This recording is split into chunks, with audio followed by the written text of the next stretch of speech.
Olá, boa noite a todos. Sejam bem-vindos a mais um programa Monecast. Esse espaço que é do meu amigo Rafael Rico, que ainda está de férias, pediu para que eu estivesse aqui substituindo ele nessa bancada. Então eu me chamo Meg Gomes, sou psicóloga. Já estive aqui na semana passada com a colega psicóloga também, Ana Paula. E hoje eu convidei a psicóloga Cláudia. Ana Cláudia está aqui com a gente para conversar hoje sobre finanças e envelhecimento saudável e sustentável. Boa noite. Boa noite, Meg. Obrigada pelo convite. É um prazer estar aqui com você. Então, agradecer então novamente ao Rafael, dizer para ele que ele curta as férias dele bem tranquilo e sossegado, que nós estamos cuidando bem aqui do seu programa, viu, Rafa? Hoje a gente vai trabalhar um tema que é muito importante, que é muito relevante. Vamos olhar para o envelhecimento, para a aposentadoria, para a preparação para a aposentadoria, para a questão dos idosos. Vamos conversar sobre qualidade de vida. Então, se você tiver alguma pergunta, pode mandar aí que a gente vai responder no ar, vamos comentar, vamos fazer uma reflexão juntos. E o bate-papo aqui hoje ele vai ser na base realmente da tranquilidade nesse sentido, né, Cláudia? Vou começar pedindo para a Cláudia se apresentar, quem ela é, o que ela faz. Bom, Meg, eu sou psicóloga, atuo já há 27 anos em clínica e na área organizacional.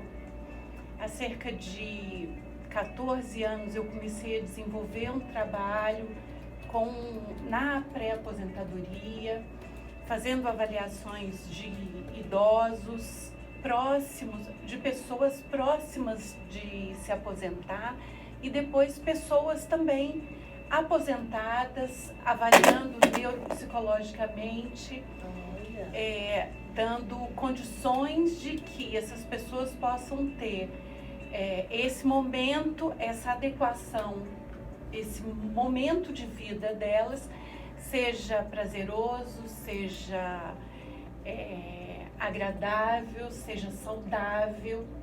Então é um trabalho que eu tenho desenvolvido e que eu tenho ficado muito satisfeita com os resultados. Eu trabalho em consultório, realizo assim vários atendimentos, trabalho com várias empresas também. Então é bem legal porque a Cláudia Siqueira Campos, quando a gente comunicou que ela estaria aqui no programa, em vários grupos, meus colegas educadores financeiros, o pessoal só foi, um monte de joinha, Cláudia é 10, que bom que ela vai estar lá, então eu fiquei até feliz, e o Rafael também, porque a gente pode estar aqui conversando com a pessoa que tem propriedade para falar sobre esse tipo de assunto, que é a preparação para a aposentadoria. Você vê 27 anos de profissão, eu tenho 20 anos, parece que tem muito, então a gente vai pegando experiência realmente, né, Cláudia? É uma coisa muito gostosa. Você falou então que são 16 anos prestando esse tipo de atendimento para o pessoal que está em pré-fase de aposentadoria, né? Isso. Na verdade, 14. 14 anos. Isso. Conta pra gente quais são as principais demandas que chegam lá no consultório nesse assunto, quando a gente tem. Tem muita gente nova ou você realmente só vai o pessoal quando já está na boca da aposentadoria? Na verdade, as pessoas procuram quando estão na boca da aposentadoria. Estão bem próximos, assim, com cerca de 3 anos, 2 a 3 anos antes da aposentadoria, né? E aí tentam se organizar para esse novo momento. E muitas vezes essas pessoas chegam com demandas de endividamento, se sentem ainda jovens, né? E na verdade hoje as pessoas aposentam muito novas, né? Então na faixa de 50, 55 anos, eu vejo muitas pessoas se aposentando nessa faixa etária, e elas ainda têm um desejo de realizar algumas coisas. Né? Nós vivemos hoje uma condição que nós aumentamos, né, a nossa expectativa de expectativa de vida. Falei aqui semana passada que hoje é de 72,5 no Brasil. Pois é, então. E ainda assim a média, né? Porque o que a gente média, tem? Muita gente vivendo até os seus 100 anos. Sim, aumentou muito os octogenários. Sim. A gente hoje fala quarta idade. Isso. Era terceira idade, que aí é os 60 aos 80, mas a gente fala quarta idade, dos 80 até os 100, 120. Eu tenho uma colega educadora financeira, a Ana Rosa, que ela é amiga do Reinaldo Domingos, e ela fala que tem uma poupança para fazer a festa de aniversário dela dos 100 anos de idade. Sim. Ela deve ter, eu nem sei quantos anos ela tem, mas ela já está se preparando para comemorar, porque ela sabe que ela vai viver muito. Eu acho isso legal. Mas hoje as pessoas realmente elas estão vivendo.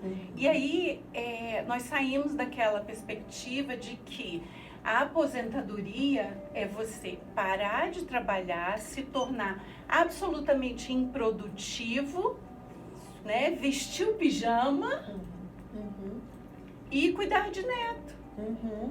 Então, Exato. aquela ideia que nós tínhamos provavelmente há 30, 40 anos atrás, de que a vovó é aquela senhorinha velhinha de 50 e poucos anos, 60, vovozinha de coquinho no cabelo. Fazendo doce e biscoito para os netos. Exatamente. É legal isso, porque a gente tem que conversar sobre a noção de aposentadoria que a gente tem hoje. Realmente, aposentar, ainda mais com o cenário que a gente vive hoje, político, né, com a reforma da Previdência sendo debatida aí, está sendo debatida nesse exato momento aí pelos nossos governantes. Então, as pessoas têm um tempo que vem se preocupando sobre a aposentadoria. Eu acho que a ficha das pessoas estão caindo no sentido de pensar, poxa, eu não vou ter como depender só do governo. Sim. Eu não vou ter, porque o governo não está dando conta, é o que eles argumentam. Então, a noção de aposentadoria, ela está cada vez mais voltada também para a autorresponsabilidade, para a questão da sustentabilidade. Você tem que traçar planos financeiros de modo que você tenha uma aposentadoria e talvez um complemento, ou aposente até antes do tempo. Então, eu costumo falar nas minhas palestras, nos meus cursos, eu falo para alunos, estudantes universitários, nas faculdades. Eu converso com eles, falo, olha, na idade de vocês, aí, assim, 25, 28 anos, nós conhecemos, que eu digo assim, educadores financeiros, nós conhecemos pessoas que já estão aposentadas. A pessoa começou ali com 17, 18 anos, encontrou um grande empreendimento, ou até não tão grande, mas uma persistência, separando uma parte para investimentos, trabalhando os seus investimentos, e ela consegue chegar com 25, com 30 anos aposentada. Gente, mês que vem, eu vou estar uma convenção. Com condições de aposentar, né? Exatamente, que aí o que acontece? Ela fala que aposentou naquele sentido de que eu vou trabalhar se eu quiser. São duas noções, né? É aposentadoria e independência financeira. Sim. Então, essa desmistificação da aposentadoria está cada vez sendo maior, está cada vez sendo mais refletida, porque a noção de ser independente financeiro está ganhando cada vez mais espaço. Sim. Por quê? Porque está ganhando cada vez mais pessoas que conseguem dizer, estou independente financeiramente, por isso aposentei. Né? Então você tem esse cenário de cada vez mais pessoas alcançando a sua independência financeira, se aposentando com a tenridade, e entra nisso que você começou até a falar, né, Cláudia, que é do não ficar só na base do vestir o pijama e cuidar dos netos, mas perceber que ainda tem capacidade produtiva. Sim. E se engajar em alguma atividade, né? Sim, sim. E esse trabalho da pré-aposentadoria, a gente vai em busca disso. Porque quando a pessoa se aposenta, a probabilidade e a possibilidade dela se redescobrir e encontrar novos caminhos, o que eu posso realizar Agora eu tenho a minha subsistência garantida, né? Porque eu recebo de ou uma previdência privada ou o próprio governo, enfim. E eu posso então estabelecer meus sonhos, minhas novas metas, novos sonhos e sair em busca de realizá-los. Isso aqui é legal, porque os filhos todos criados, a família já independente. É a renovação das metas, né? Isso, exatamente. Eu acho que é a renovação. É muita coisa que você... Exatamente, os filhos às vezes criados, você consegue ter mais tempo, e tempo hoje é o bem mais valioso que a gente tem. Exatamente. E aí eu acho que quando o psicólogo ou o educador financeiro, qualquer profissional que vá trabalhar com a preparação para a aposentadoria, e a gente tem muitas pessoas que trabalham com isso nos órgãos públicos, nas empresas privadas, nas comunidades, né? Programas comunitários, sociais, institucionais, que seja tocado por vários tipos de profissionais, a pegada, eu acho que tem que ser essa, de você parar para refletir onde é que você está no espaço-tempo da sua linha de vida. Sim. O que você já conseguiu realizar, o que você ainda vai realizar, e vamos fazer a renovação dessas metas e desses objetivos, agora que o contexto de vida é outro. Sim, exatamente. É um novo momento, né? É uma nova fase. E que cada vez, do jeito que as coisas estão caminhando, com os avanços tecnológicos na área de medicina, saúde, cada vez mais as pessoas vão viver mais. E aí entra o aspecto da busca da dignidade, né? Então, ter uma aposentadoria digna, ter um envelhecimento digno. Essa palavra é fantástica, né, Cláudia? Uhum. Dignidade. Dignidade.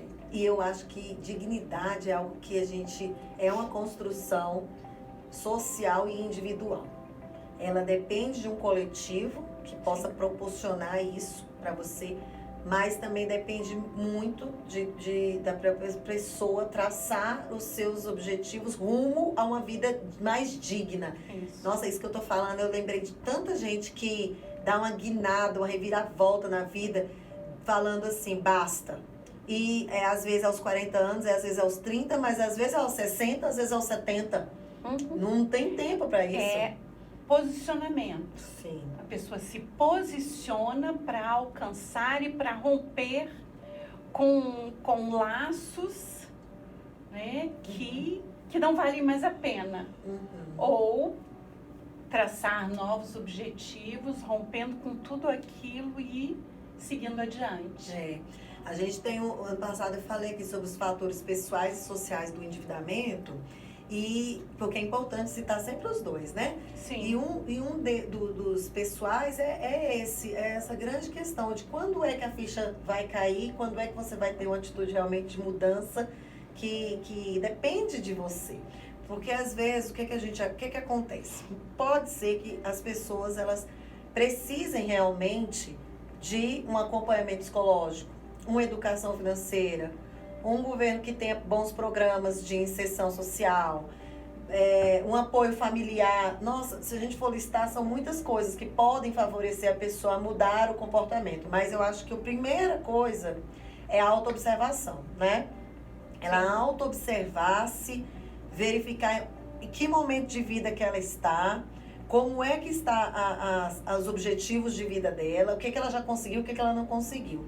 E parar às vezes até de procrastinar, né, Cláudia? Sim, não só de procrastinar, mas de se vitimizar. Porque muitas vezes a gente tem visto idosos enfim, pessoas em condição de aposentadoria e que eu só tenho isso, eu só... vivem naquela murmuração, sim, né? Sim. Naquela reclamação, e porque eu tô doente, eu gasto muito com remédio. E aí, quer dizer, ela não se preparou ao longo da vida para chegar nesse momento. viver uma situação de adoecimento. Exato. E não é muito difícil, não. A estatística não é baixa, não. Sim. Tem muitos idosos que dependem de familiares. Muitos Sim. dependem de familiares para poder fazer a complementação da renda.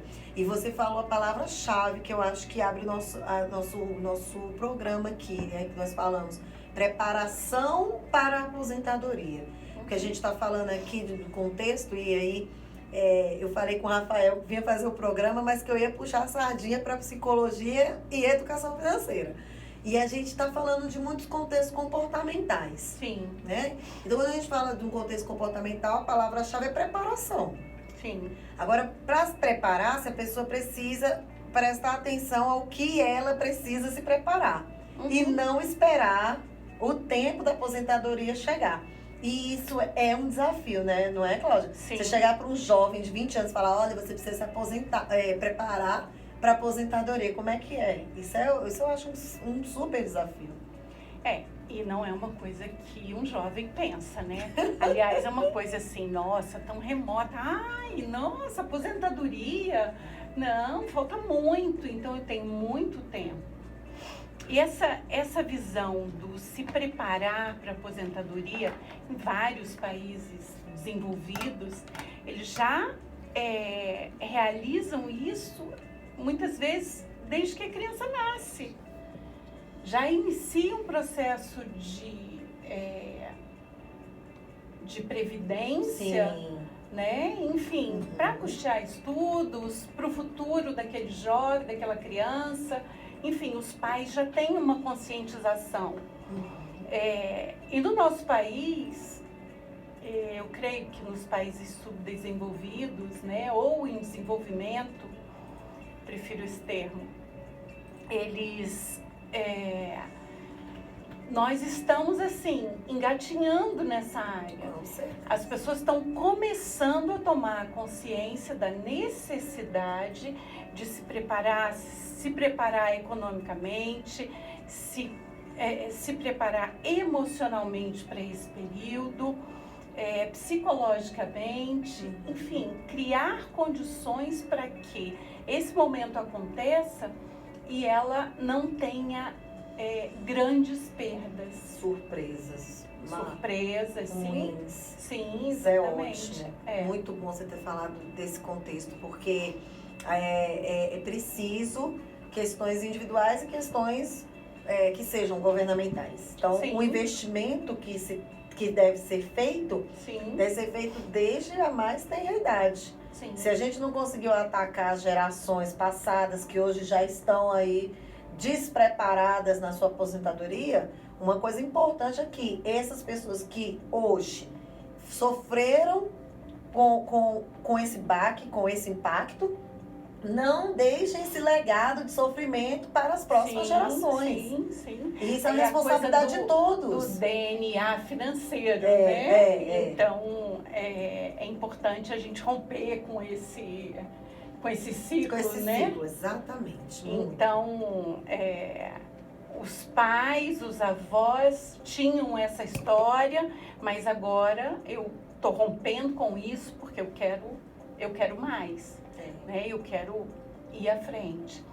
E uma das coisas também que eu vejo como extremamente importante para que nós possamos envelhecer, nos aposentar e envelhecer de maneira saudável, a gente precisa hoje, ou lá nos 20, 30 anos, ter hábitos saudáveis. Sim. Então, há bem mais de 30 ou 40 anos, a atividade física, eu acho que os médicos nem falavam a respeito disso. Né? Não se falava nisso. A alimentação saudável, a questão era se alimentar. É engraçado que até a questão da alimentação saudável, para você ter uma boa saúde financeira, é preciso que você tenha uma alimentação saudável. Por quê? Porque a alimentação que ela não é saudável pode trazer doenças. Aí você vai depender do hospital, vai depender do seu plano de saúde aumentando cada vez mais. Sim. A gente está nessa realidade lá no órgão que eu trabalho, que infelizmente eu tô vendo os servidores sempre dando aquele downgrade, descendo. O plano era 800, agora é 700, é 600, então, assim, você não vai dando conta de sustentar. Então, a alimentação saudável e atividade física é saúde para o bolso, né? E outra coisa que você falou que é importante é que se você cuida da sua da alimentação de forma saudável, você pode ter um envelhecimento também muito mais saudável. Sim. E os médicos hoje têm muita prescrição dessa questão mesmo. Os médicos, psicólogos, profissionais da saúde. Sim. A gente precisa cuidar do corpo e da mente. Do corpo e da mente. Uma coisa interessante que eu digo muito para os meus pacientes. Antes, a atividade física e a alimentação saudável era uma recomendação. Sim. Hoje é uma prescrição. Exato. Então tá lá, o que você precisa? Atividade física. É engraçado. 3 vezes por semana, 4 vezes por semana, enfim, você precisa. Ano passado, eu tava com sobrepeso, e aí o meu joelho doendo, e aí eu fui me consultar no ortopedista, que inclusive é meu compadre, padrinho do meu filho, e ele falou, Meg, fortalecimento do joelho. Sim. Ele falou assim, beleza, vou te passar uma pomada, vou te passar um remédio, vai tirar a dor. Você fez a ressonância, tem aqui uma eu esqueci, condropatia. Mas você precisa fortalecer. Aí eu fui pra academia, então assim, 1 ano e meio na academia firme. E olha, acabou, cessou. E aí eu não gasto com remédio, eu não fico de cama, eu não tenho atestado. Olha como é que você tem. Não tenho prejuízo pros cofres públicos, porque eu não falto o meu serviço, que é público. Então, olha só o ciclo, a rede. A rede. Cuidar de saúde mental e de saúde física envolve toda uma rede de economia para o país e para o bolso da própria pessoa. Sim. Isso é legal. Sem dúvida. Por que a gente está falando sobre isso? Porque nós estamos falando de cultura. Nós estamos falando de preparação, nós estamos falando de mudança de comportamento. Então, às vezes, a gente pensa, poxa, isso não tem nada a ver. Como tem falar sobre todas essas coisas, né? E aí, quando você falou assim do endividamento, que às vezes as pessoas chegam, né, endividadas, eu quero relatar que também vejo muito essas questões nos programas que a gente participa, nas palestras, nos cursos, né? Os educadores financeiros falam bastante, quantidade de pessoas idosas, aposentadas, e que vivem em situação de endividamento. Por quê? Porque começam a pagar as coisas para os netos, porque a gente tem uma nova configuração familiar, novas configurações familiares hoje no Brasil, né? Sim. Nós temos muitas pessoas que saem para trabalhar e quem cuida dos seus filhos são os avós. Isso é uma realidade. Eu tenho certeza que todo mundo conhece alguma família assim.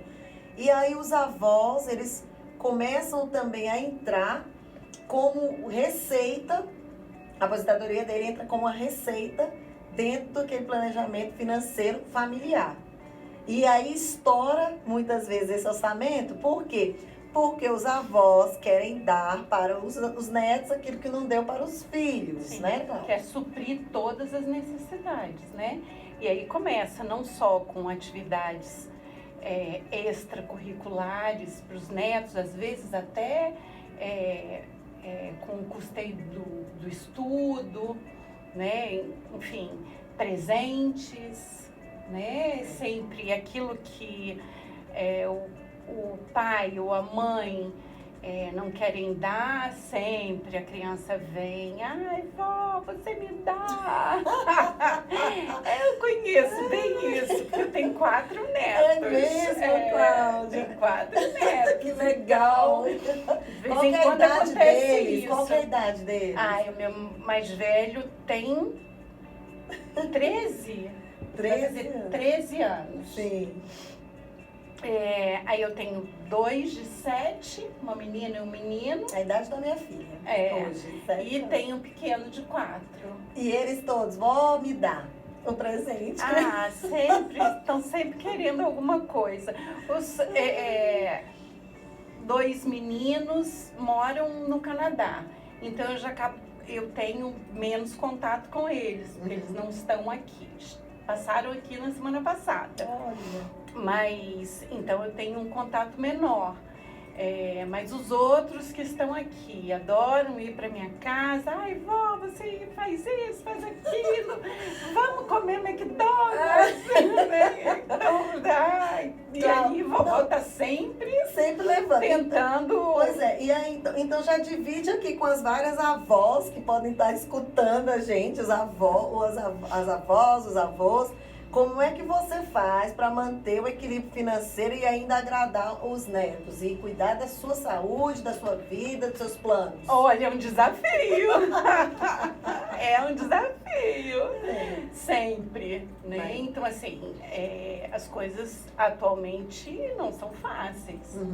Né? Então, a gente aprende a dizer não. Ótimo. Isso é uma necessidade, tanto pais quanto avós precisam aprender a dizer não. Ótimo. E dizendo não não significa que os netinhos não vão amá-los, não vão respeitá-los, não vão querer bem. Então, isso é importante. Até dentro dessa questão do endividamento dos avós, tentando suprir as necessidades dos netos e não só necessidade, mas mimos. Desejos. Necessidade e desejos. Muitos mimos que os avós estão sempre tentando proporcionar para os netos. Eu tenho visto situações em que, por uma questão de baixa autoestima dos avós, de dificuldade, de receio de não ser aceito ou de ser rejeitado pelos netos, acabam mimando, suprindo essas questões com bens materiais, com dinheiro, com brinquedinhos e tal, com receio de serem excluídos, né? Excluídos da família. Porque né? a exclusão e o abandono é um tipo de violência. E quem é que não quer se proteger? Sim. Então, assim, é interessante a gente até acalmar um pouco as pessoas que fazem isso. Por quê? Porque é uma defesa. Sim. Quem é que quer ser excluído? Quem é que quer ser rejeitado? Ninguém. Mas nós precisamos conversar o porquê dessa rejeição, porquê do sentimento de exclusão, porquê do sentimento de abandono. Porque muitas vezes tem uma falta. Sim. Às vezes tem uma carência afetiva, que a Sim. gente chama das carências Isso. afetivas. Aham. A pessoa quer suprir faltas, buracos emocionais com o afeto do outro. E a situação do idoso, do envelhecimento, é uma situação que vai levando, se a pessoa também não se engajar em outras estratégias que a gente vai falar daqui a pouco, podem levar esse idoso para processos de exclusão. A família pode excluir, a sociedade pode excluir e ele mesmo pode também se excluir. Principalmente quando ele coloca essa necessidade de afeto na frente. Não percebe que com isso, muito, muito pelo contrário, ele entra numa prisão. Por que eu digo uma prisão? E é uma exclusão dele só. Sim, sim. Porque ele acaba acorrentado por esse tipo de estratégia de estar sempre querendo agradar o outro. E eu vou perguntar, quem é que consegue agradar as pessoas o tempo inteiro? E quando a gente vai falar de finanças, aí é que é mais complicado. Por quê? Primeiro que não é adequado, você acabou de falar. Sim. O não é necessário para educar. Uhum. Segundo, que todo mundo tem que ter também os seus planos de vida. Sim. Não pode também só viver em função de agradar as outras pessoas. Eu falo isso muito com os meus clientes, pacientes, com meus familiares. Eu falo, gente, vocês têm que ter projetos de vida de vocês. Eu tenho uma madrinha lá no Tocantins, ela está escrevendo agora, acho que é o 3º ou 4º livro. E olha que ela tem um monte de neto. Gente, isso preenche ela de uma forma. Sim. A minha mãe, ela é aposentada. Se você... Eu mordi porque, assim, se você perguntar pra minha mãe hoje, fala assim, nossa, Elzita, você gostaria de voltar a trabalhar ou fazer alguma coisa, ou empreender alguma coisa? Ela, não, parece que eu aposentei ontem. Gente, minha mãe deve ter uns 10 anos aposentada. Ela ainda não, ela gosta de estar ali, lendo os livros que ela não conseguia ler quando não tinha tempo. Minha mãe lê muito revista, muito jornal. Ela tem um grupo social novo. É uma outra estratégia de suprir carências, né? Porque nós estamos falando agora das carências afetivas que são preenchidas com essa troca, com essa compra. Sim. E aí ela tem um grupo social novo. Ela desce lá para debaixo do prédio dela e é um grupo novo que se reúne, faz comida um na casa do outro no final de semana, ninguém se abandona, um tá no hospital, aí vai lá e se revezam. Então, assim, eu esses dias, nesse ano eu liguei pra minha mãe e falei assim, mãe, eu queria te dar parabéns, do nada. Olha aí, eu sempre lanço um desafio aqui, semana passada eu lancei um, hoje eu vou lançar outro. Do nada, ligue pra sua mãe, pra sua avó, dê uns parabéns, assim, espontâneo. E ela falou, mas por quê? Eu falei, porque você é uma pessoa que é independente, é feliz. Minha mãe tem 68. É feliz, é independente, se diverte, tem as suas atividades e você vive uma vida bem tranquila, né? A gente leve. Né? Não barganha neto, não barganha nada. Ela chega às vezes pra minha filha e fala, eu queria tanto dar mais. Eu falei, mas mãe, você não tem que dar. Você dá atenção, você chama ela pra vir aqui na sua casa e faz um bolo. E, né, o que custa um bolo? É o carinho, é a atenção, é o respeito, né? São valores que nós temos disponíveis para os nossos netos.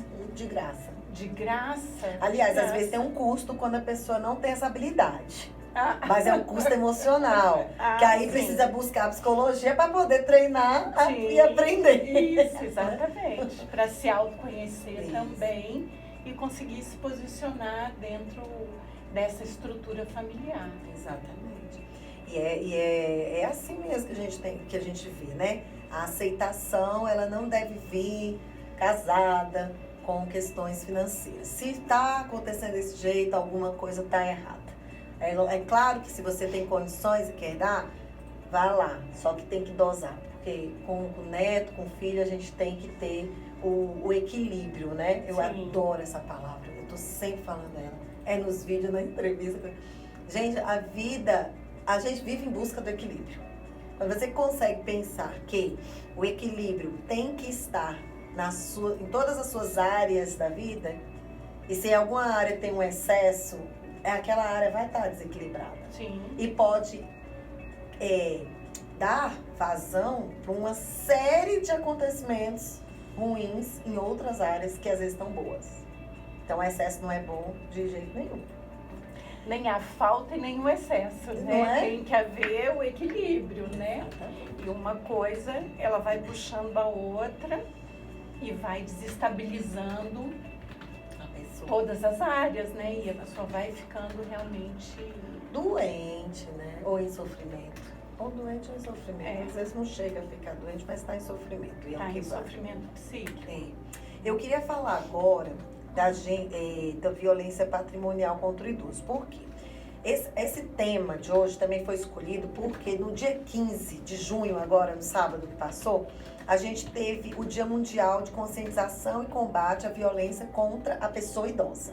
Sim. É esse o título, né? E é mundial. Então, todo o mundo envolvido numa cultura de paz em relação aos nossos idosos. E foi feito um levantamento pelo Ministério da Mulher, da Família e dos Direitos Humanos e teve um aumento de 13% no número de denúncias sobre violência contra o idoso de 2018 comparado com 2017. Aumentou 13%.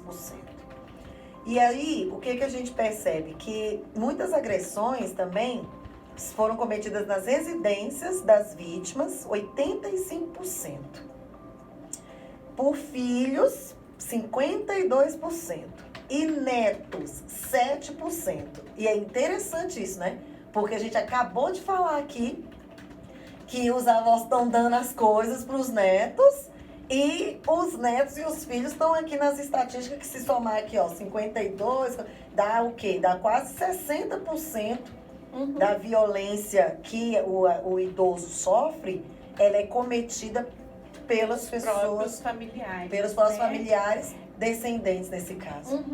Sim. E aí a suscetibilidade das mulheres idosas é maior, 62% do caso. A idade é 76 e 80 anos, 18% dos idosos nessa faixa. E 16% dos idosos entre 66 e 70%. É que tem essa questão da violência. E aí é interessante aqui as violências mais comuns. Em primeiro lugar está a negligência, com 38%. Sim. Segundo lugar, a violência psicológica, com 26%, que é o quê? Humilhação, hostilização, xingamentos, falta de respeito. Sim. A falta de respeito e a falta da dignidade. Que a gente comentou. E aí, em terceiro lugar, o que me chamou a atenção tá a violência patrimonial, na frente da violência física, que ficou em quarto lugar. E a violência patrimonial com quase 20% dos casos dessas denúncias recebidas. Foram 37.454 notificações. Violência patrimonial é a questão quando o salário do idoso é retido. Sim. Ou seus bens são destruídos. Ou seja, quantos casos a gente não vê noticiado, ou às vezes não é noticiado, mas tá aqui as estatísticas para comprovar que 20% dos 37 mil casos de denúncia, de notificação de agressão contra os idosos, foi em relação aos bens dele, e aí a questão financeira. Mas a violência patrimonial não se resume só aos bens, né, a reter os rendimentos, mas existem pequenas coisas que vão acontecendo e que inclusive são indícios. A gente tem algumas cartilhas aí do próprio Tribunal de Justiça, para que você fique atento a algumas situações relacionadas ao idoso. Faturas de cartão de crédito. Muitas vezes as pessoas utilizam, os familiares utilizam indiscriminadamente o cartão de crédito. Sem então pedir, né, aumenta a despesa, a retenção do salário, do rendimento do idoso, ameaçam o idoso para que ele faça uma alteração de testamento. Também é verdade. E isso não só com os membros da família, mas muitas vezes novos amigos e cuidadores. Novos cônjuges, às vezes. Sim, gente, exatamente. Pessoas próximas que se utilizam dessa artimanha para poder obter os recursos, né? Usurpar, na verdade, né? Gente, eu vou falar pra vocês, a pessoa passa a vida inteira trabalhando. Sim. E olha que agora a gente vai ter que passar realmente quase a vida inteira mesmo trabalhando. Sim. Você imagina você trabalhar 62 anos da sua vida, que é a proposta, por exemplo, da idade mínima, e fazer acumulação de um patrimônio, e em um fato da vida, olha só, como a gente precisa trabalhar o psicológico, né? Pra gente se preparar até para essas questões, pra gente não ser capturado. Porque, claro, quando tem a questão da coação, que é uma forma, sei lá, arma na cabeça, faca na cabeça, isso é bem mais complicado. Agora, a gente alia com o que a gente falou aqui antes, da questão da própria carência, necessidade do outro. Sim. Porque nós estamos falando aqui de uma coisa quando o idoso, ele como é que a gente pode dizer? Ele teve consciência, por exemplo, né? E ele fez de plena consciência. Será que realmente de plena consciência? Ou o coagido, né? Na verdade, Nossa, é eu reflexão. vejo que podem existir as duas coisas, né? A coação e o idoso acaba abrindo mão mesmo, em sã consciência, para que ele não venha a perder aqueles outros aspectos lá de cima, né? O carinho, a atenção dos filhos, dos netos. Então ele acaba abrindo mão de tudo. E dentro do aspecto da coação, que é algo que a gente tem visto com muita frequência, o idoso também, ele não denuncia, ele não vai a público. Dificilmente isso acontece. Por quê? Quem vai cuidar dele? Exatamente, Cláudia. Quem vai cuidar? Puxa vida, aquela minha filha, aquele meu filho que tá fazendo tudo isso e tal, tá querendo tudo que é meu? É ele que cuida de mim, é ele que me alimenta, é ele que compra o remédio. Nem sempre compra, como aconteceu na semana passada aqui em Brasília, que foi encontrada uma pessoa, mantinha praticamente aprisionado 3 idosos da família, né, num quarto absolutamente insalubre, sem remédio, uma alimentação precária, um ambiente fétido. Então, e esses idosos sem condição nenhuma de buscar ajuda. É um ciclo de perversão, isso. Meu Deus, é um ciclo da perversão, porque olha que prisão. Você não pode buscar ajuda porque quem está cuidando de você é o próprio familiar. Sim. E como é que eu vou colocar o meu filho, a minha filha, a minha nora, vou expor essas pessoas que eu dei minha vida, que eu fiz tudo? Vamos fazer uma reflexão. Como é que a gente quebra esse ciclo, hein, Cláudia? Assim, porque, assim, lógico, a gente não tem resposta para isso tudo. Eu fiz um desafio aqui, daí eu acho que peguei despreparada, realmente, porque dá muita angústia, né? Pra gente que é profissional da área da saúde, que cuida disso, que escuta isso, e isso nos faz humanos, porque nós somos seres humanos. Mas abandono, exclusão social são formas de violência também. Sim. Como que a gente pode? Porque isso é interessante, porque enquanto profissionais que atendem, nós podemos cuidar daquele indivíduo, ok. Aí aquele indivíduo volta para o lar, ou volta para a sua comunidade, volta ali para a sociedade, e a exclusão continua. Continua. É um ciclo perverso que não resolve só no âmbito individual. Exatamente. E tem algumas questões, inclusive, eu acho que até no Tribunal de Justiça, aqui no TJDF, eles estão desenvolvendo um trabalho voltado para o idoso, em situação assim de abuso. Então, esse trabalho de conscientização da família, de melhorar os vínculos familiares. Isso. Né? Porque eu tenho lido algumas coisas a respeito e eu vejo que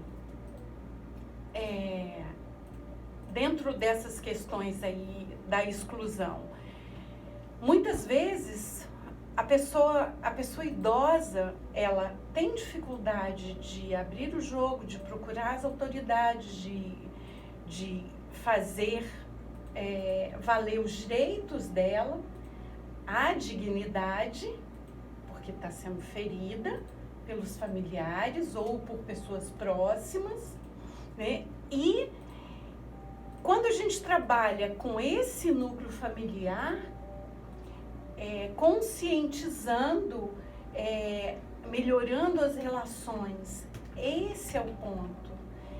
Trazer paz para as relações, trazer entendimento para as relações. Porque, na verdade, essa filha, esse filho, esse neto vão envelhecer um dia. Exato. Exatamente. Eu acho que é isso, extrapola realmente as condições individuais e você pode ter mais qualidade de vida e bem-estar. Sim. Quando você envolve a sua família também. Sim. Isso é legal, porque se você já não tem paz agora,